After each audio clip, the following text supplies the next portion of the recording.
Welcome dear students. आजच्या लेक्चरला आपण converse, inverse आणि कॉन्ट्रपॉझिटिव्ह शिकणार आहोत. कन्व्हर्स, इनव्हर्स आणि कॉन्ट्रपॉझिटिव्ह. आपल्याला माहिती आहे P implies Q, यालाच आपण इफ P then Q असं सुद्धा रीड करतो. तर P implies Q या स्टेटमेंटला, या कंपाऊंड स्टेटमेंटला आपण इम्प्लिकेशन असं म्हणतो.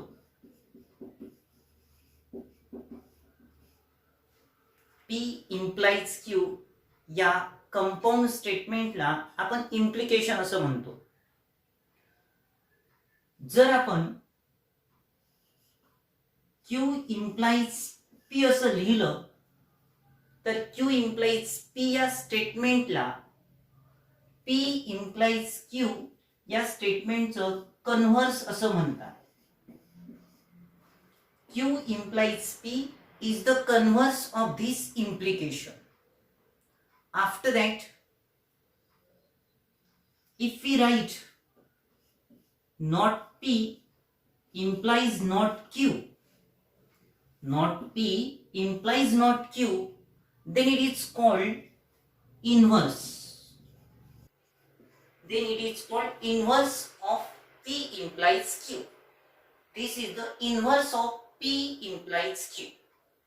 After that, if we consider not Q implies not P, then not Q implies not P, then this is called contrapositive. This is called contrapositive of implication. This is called contrapositive of implication. Dear student, concentrate. P implies Q ला implication म्हणायचं. Q implies P ला implicationचं converse म्हणायचं. Negation P implies negation Q ला implicationचं inverse म्हणायचं. आणि negation Q implies negation P ला implicationचं कॉन्ट्रपॉझिटिव्ह असं म्हणायचं. लक्षात ठेवू, याचे इनिशियल लेटर्स. इम्प्लिकेशन आय पासून स्टार्ट होतं. इम्प्लिकेशन स्टेटमेंट मध्ये दोन्ही ठिकाणी, दोन्ही स्टेटमेंटसाठी जर नॉट यूज केलं तर इम्प्लिकेशनचं इनव्हर्स होतं. इम्प्लिकेशनचं इनव्हर्स होतं. आणि C converse statement, initial letter C converse statement Q implies P, दोन्ही ठिकाणी नॉट यूज केलं तर त्या कन्व्हर्सचं झालं कॉन्ट्रपॉझिटिव्ह. सी कन्व्हर्स मध्ये दोन्ही ठिकाणी नॉट यूज केलं की कॉन्ट्रपॉझिटिव्ह होतं. आणि इम्प्लिकेशन मध्ये दोन्ही ठिकाणी नॉट यूज केलं की ते इनव्हर्स होतं. आणि आपल्याला कन्व्हर्स, इनव्हर्स आणि कॉन्ट्रपॉझिटिव्ह हे कंडिशनल स्टेटमेंटचे लिहिता येतात. अशा प्रकारचा 3 मार्क्सचा क्वेश्चन येतो. या एक्सरसाइज 1.3 मधला लास्ट क्वेश्चन आपण स्टार्ट करू. एक्सरसाइज 1.3 मधला 4th question. Write the converse, inverse and contrapositive of the following. 3 मार्क्सचा क्वेश्चन बोर्ड एक्झाम मध्ये विचारतात. 3 मार्क्सचा क्वेश्चन ज्याच्यामध्ये आपल्याला लिहायचं असतं दिलेल्या इम्प्लिकेशन स्टेटमेंटचं कन्व्हर्स, इनव्हर्स आणि कॉन्ट्रपॉझिटिव्ह.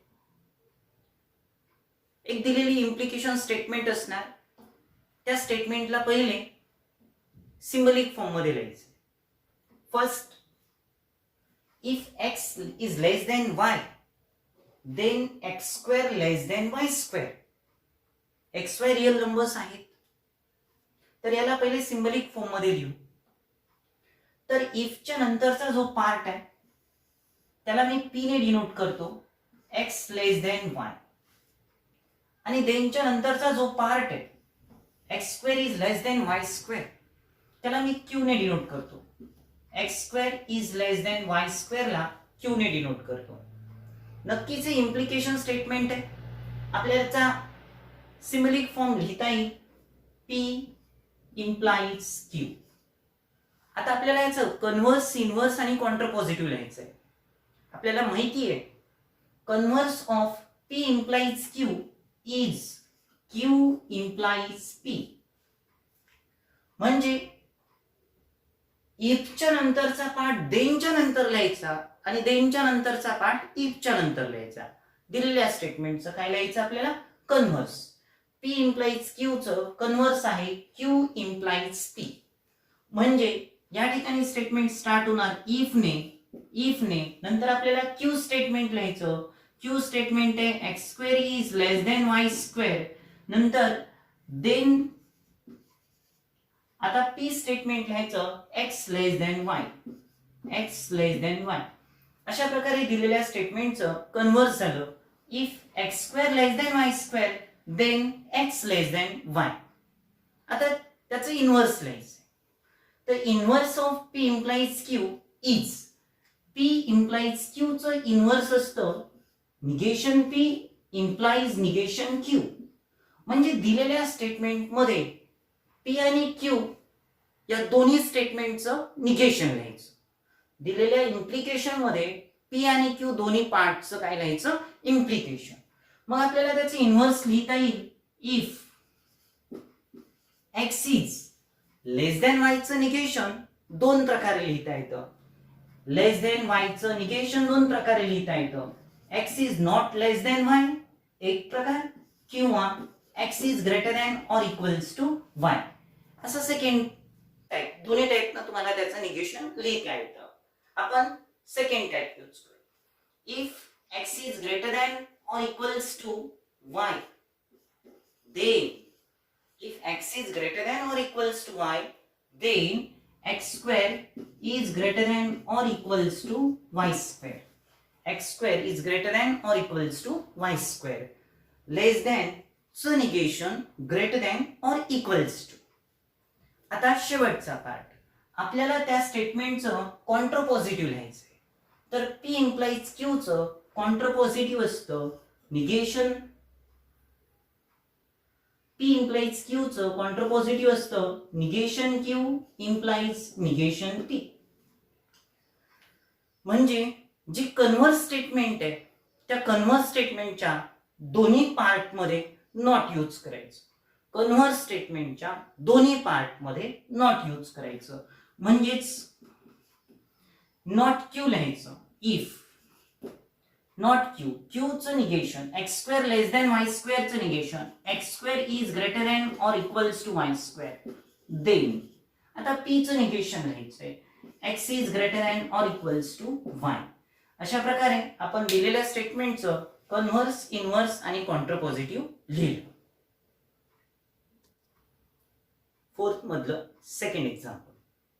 अ family becomes literate if the woman in it is literate.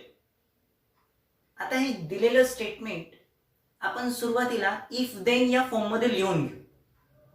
मग त्याला सिंबॉलिक फॉर्म मध्ये आपल्याला लिहिता येईल. या स्टेटमेंटला असं लिहिता येतं. If the woman in a family. If the woman in it कशासाठी यूज झालाय? फॅमिलीसाठी. If the woman in a family is literate then a family replaced by it becomes literate. मग आपण if च्या नंतरचा जो पार्ट आहे तो p ने डिनोट करू. मग या ठिकाणी if च्या नंतरचा part the woman in a family is literate. The woman in a family is literate. याला आपण p ने डिनोट करू. आणि त्याच्यानंतर q second part it becomes literate.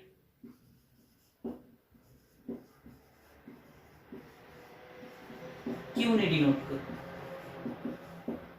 नक्की स्टेटमेंट इफ देनच्या फॉर्म मध्ये याचं सिंबॉलिक फॉर्म गिवन स्टेटमेंटला असं लिहिता येईल p implies q.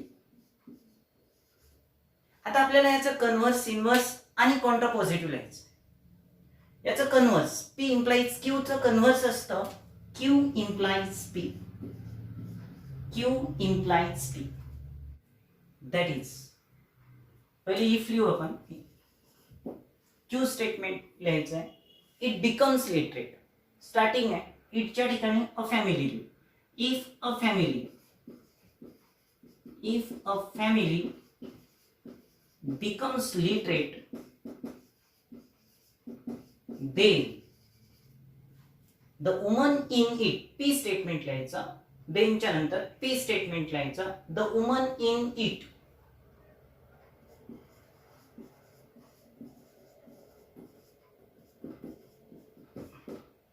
In it, फॅमिलीच्या ऐवजी आपण इट लिहिलं, is literate, is literate.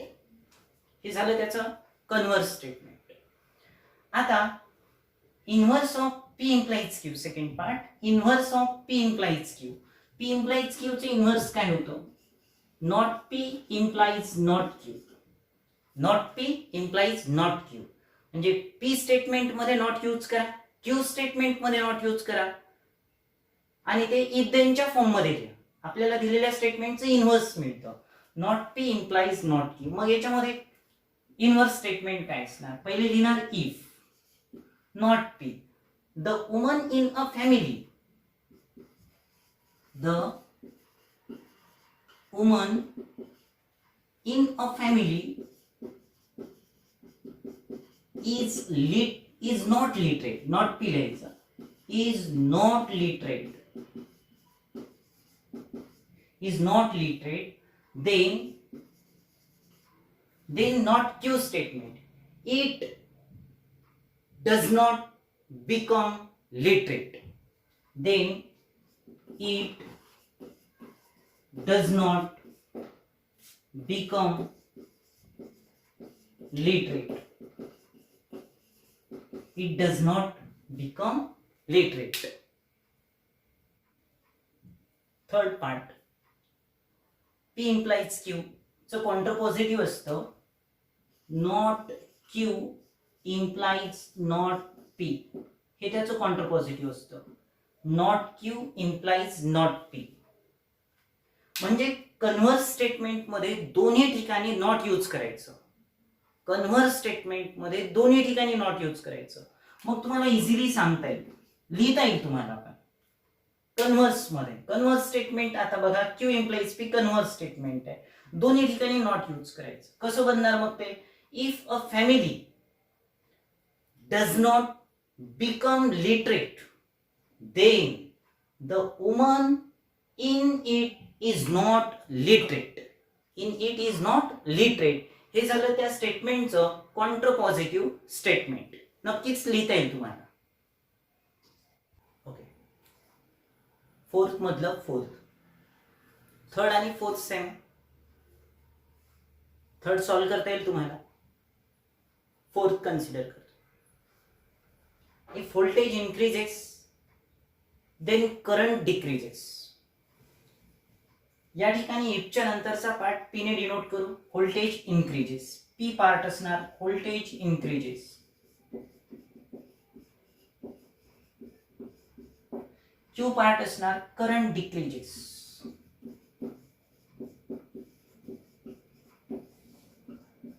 Current decreases. Given statement if देनच्या फॉर्म मध्ये लिहिता येईल, सिम्बॉलिक फॉर्म मध्ये त्याला पी इम्प्लाइज क्यू. आपल्याला याचं कन्व्हर्स, इनव्हर्स आणि कॉन्ट्रापॉझिटिव्ह लिहायचंय. तर converse of P implies Q is Q implies P. Converse of P implies Q is Q implies P. That is, first we write here if. If च्या नंतर Q statement लिहायचं, current decreases. If current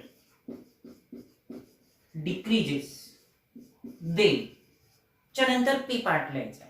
P part आहे voltage increases. Voltage increases. अशा प्रकारे दिलेल्या स्टेटमेंटचं आपण converse statement लिहिलं. आता त्याचा इनव्हर्स लिहायचं आहे. Inverse of P implies Q. P implies Q चे इनव्हर्स असतं not P implies not Q, not P implies not Q. That is, first आपण लिहिणार इफ. आता आपल्याला पी चं निगेशन लिहायचं आहे. पी स्टेटमेंट आहे voltage increases.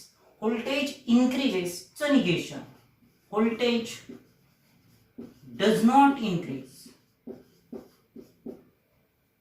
voltage does not increase,